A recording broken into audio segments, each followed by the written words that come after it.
आचरण से नहीं चलना, दर्शन से चलना। सम्यक दर्शन ज्ञान चरित्राणी मोक्ष मार्गा, ये आचार्य उमा स्वामी का अकेला सूत्र नहीं है। ऐसा मत सोचना है तत्वार सूत्र में लिखा है, गलत है, पढ़ाई गलत है। अरे ग्रंथ में वही लिखा है जो सर्वज्ञ की वाणी में आया है। आचार्यों ने अपने मन से नहीं लिखा है कुछ भी। इसलिए पूज्य गुरुदेव श्री तो ऐसा फरमाते हैं कि ये बात 100 इंद्रों की उपस्थिति में सर्वज्ञ देव, सर्वज्ञ परमात्मा ने फरमाई है। वैसा क्यों बोलते थे आपको पता है? न कुंद देव, न अमृतचंद भगवान, न उमा स्वामी, वो किसी का सीधा किसको जोड़ते थे? सर्वज्ञ की वाणी। और ये वो नहीं जोड़ते थे। एक वे आचार्य भी कहते थे सुत केवली भड़िदम, ये जो मैं कह रहा हूँ ये मेरी बात नहीं है, एक केवली और सुत केवली के द्वारा कही गई है। तो जब सम्यक दर्शन ज्ञान चरित्राणी मोक्ष मार्ग, जब ऐसा बोला जाए तब ऐसा नहीं समझना उमा स्वामी महाराज बोल रहे हैं, सर्वज्ञ बोल रहे हैं, जिनेन्द्र देव बोल रहे हैं। क्या बोल रहे हैं? कि धर्म का स्वरूप सम्यक दर्शन से प्रारंभ होता है, किसी भी प्रकार के आचरण से नहीं। अब ऐसा बोलो तो एकदम लोगों को तकलीफ हो जाती है। लेकिन आपको तकलीफ क्यों होती है मुझे ये समझ में नहीं आता। जब आपको ये बात समझ में आनी चाहिए कि आचरण अंदर से फलित होता है। देखो भाई, ये बाहर का जो संसार का स्वरूप है, इसका कर्ता धर्ता तो मैं हूँ ही नहीं, ये तो मेरे बस में है ही नहीं। सच्ची बात तो ये है। देखो, एक माँ थी, उसकी एक बगिया थी और उसका एक बच्चा था। और माँ अपनी बगिया का बहुत ध्यान रखती थी और बराबर उसकी बगिया एकदम महकती रहती थी। सुंदर सुंदर गेंदा के, चमेली के, पुष्पा के, कमल के सब फूल होते थे, बढ़िया से बढ़िया। समझ में आया? सुगंधित, इतनी बढ़िया उसकी बगिया। लोग देखने भी आए, जो उसके बाहर से निकले तो सुगंध से भर जाए। और उसकी माँ बड़ा प्रेम करती थी बगिया से, लेकिन उसकी माँ को बीमारी हो गई और वो बिस्तर पे पड़ गई। उसका बेटा था, तो बेटे से माँ ने बेटे से कहा कि बेटे, मेरे को बगिया बहुत प्यारी है, तो मेरी सेवा भले ही कम कर देना, लेकिन बगिया का पूरा ध्यान रखना, उसका एक भी फूल नहीं मुरझाना चाहिए। लेकिन उसने तो अपनी माँ को पानी देते तो देखा था, लेकिन कभी ये नहीं देखा था कि पानी दिया कैसे जाता है। वो तो ये देखता था कि माँ पानी डालती है, समझ में? तो गया वो, उसे और कुछ पता ही नहीं था। वो गया तो पेड़ के ऊपर ऊपर पानी देवे, फूलों में एक एक फूल को साफ करे कि धूल न जम जाए, समझ में? और ऊपर ऊपर पूरा पेड़, और खूब खुश हो गए, मैं तो माँ से भी ज़्यादा ध्यान रखता हूँ। और 15 दिन में तो पूरी बगिया सूख गई, सब फूल मुरझा गए, सूख गए। तो माँ जब ठीक हुई तो बहुत रोवे कि क्या हुआ? कि माँ देखो, तो मैंने तुम्हारे अनुसार पूरा ध्यान रखा, कि क्या हुआ? कि पूरी बगिया सूख गई।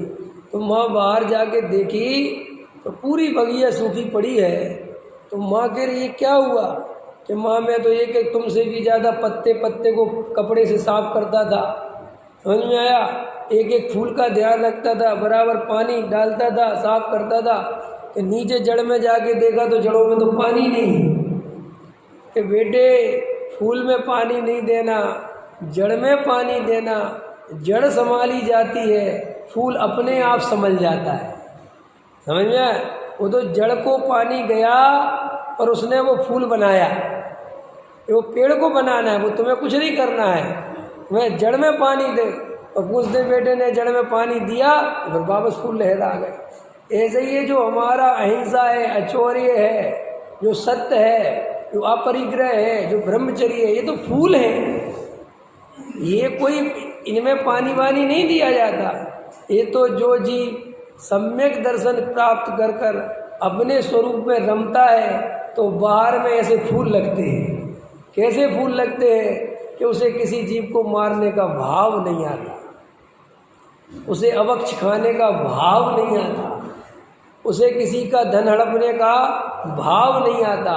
उसे चोरी करने का भाव नहीं आता, उसे आवश्यकता से ज़्यादा परिग्रह जोड़ने का भाव नहीं आता, उसे अनीति करना नहीं आता, न्यायपूर्वक अपने आप ही उसके जीवन में ब्रह्मचर्य, और जब अपने स्वरूप में और रम जाता है तो उदय प्रतिज्ञा को भव, प्रतिमाता को नाम, और फिर उसे दर्शन प्रतिमा, व्रत प्रतिमा, सामायिक प्रतिमा, ये सब प्रतिमाओं के उदय होते चले जाते हैं, लीनता बढ़। अने वो सब फूल है, वो बाहर का आचरण, उनके लिए वो कोई मेहनत नहीं करता, वो तो अपने स्वरूप में स्थिर होने का उपाय करता है, और बाहर में ऐसे सुंदर सुंदर फूल लगते हैं, लेकिन अज्ञानी को अंदर की जड़ तो पता है नहीं, और वो उस बाहर के त्याग व्रत को ग्रहण कर लेता है और अंदर सूखता चला जाता है, क्योंकि अंदर तो रस डाला नहीं, और बाहर में वो ब्रह्मचर्य आदि के व्रत ओढ़ लिए तो बस चेहरे की मुस्कान भी चली जाती है। फिर काय के दम पर वो ब्रह्मचर्य कायम रखता है कि जो आप ब्रह्म का सेवन कर रहे हैं ये नरक जाएंगे। कहाँ जाएंगे? नरक जाएंगे। समझ में आया? ये पापी है। अरे मनुष्य बहुत संयम के लिए मिला है, पर ऐसी 10, 20, 50 लाइनें जिसके दम पे वो टिका रहे।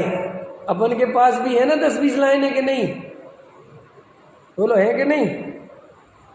है ना? कल रात की क्लास में बताया था ना कि क्या है कि अपन के पास जो जितने संयोग होते हैं, अपन उसमें रहते हैं, तो अपन बड़े आदमियों के अहंकार से पीड़ित ना हो तो उसके लिए अपना अहंकार निर्मित कर लेते हैं। कैसे कर लेते? जो बड़े आदमी कोई काम के नहीं होते। रमेश जी देखो तुम्हारे बाल अभी तक हैं, बड़े आदमी होते एक भी बाल नहीं बचता। हाँ ये बात है, मेरे बाल तो है कम से कम है। अरे रमेश जी देखो तुम्हें कोई डायबिटीज नहीं है, कोई बीपी नहीं है, कोई बीमारी नहीं है। बड़े आदमियों को एक भी ऐसी बीमारी नहीं बचती जो नहीं हो गए। हाँ ये बात तो। अब ये मत सोचना कि कोई धार्मिक आदमी है, ये उस कसाई की पीड़ा, जो बड़ा आदमी बनना तो चाहता है, मोटर बंगला चाहता तो है, लेकिन वो मोटर बंगला लेने की हैसियत नहीं है। क्यों? अपन की जब तक कार लेने की हैसियत नहीं होती तो अपन कितना नेगेटिव सोचते हैं। कौन भर रहा 20,000 का इंश्योरेंस? जाने कितना है? कितना जाना है?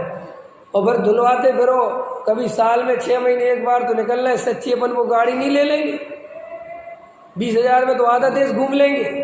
अब ये सब, अब ये तर्क उस कसाई की पीड़ा से बचने के लिए चल रहे हैं।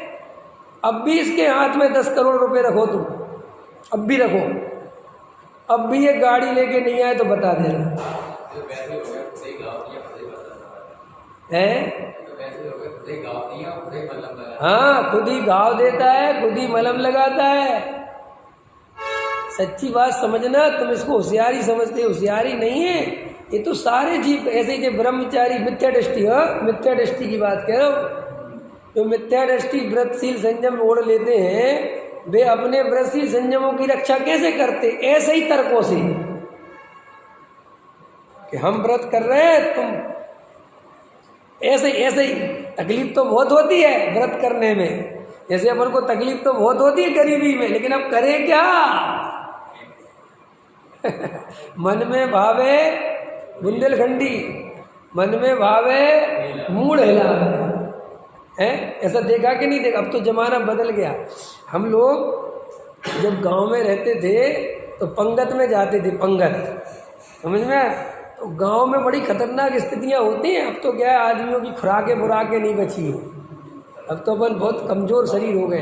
तब पहले एक आदमी 15-15, 20-20 पूड़ी खाता था, क्योंकि एक तो ये तुम्हारे 56 भोग होते नहीं थे, समझ में आया? पता क्या होता था?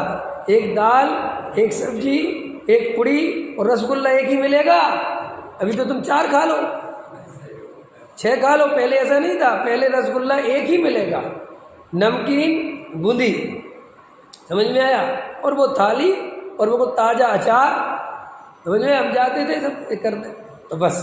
तो अब वो क्या है, ये साथ में खाता था, पंगत होती थी तो लोग ये भी नजर रखते थे कितना खा रहा है। समझ में आया? अरे बहुत खाता है, बहुत ऐसे चलता है। ऐसे तो क्या करता था, मन में भाव है मुँह हिला रहा है कि अब सबरे ही उठे जा रहा है, मैं अकेला बैठूंगा तो सोचे कितना खाता है। तो कहता नहीं नहीं नहीं नहीं मुझे नहीं चाहिए, मुझे नहीं चाहिए। ऐसा था, मन में भाव है मूड हिला रहा, मूड तो हिलाता है ऐसी, पर अंदर क्या कहता है, दे दो यार।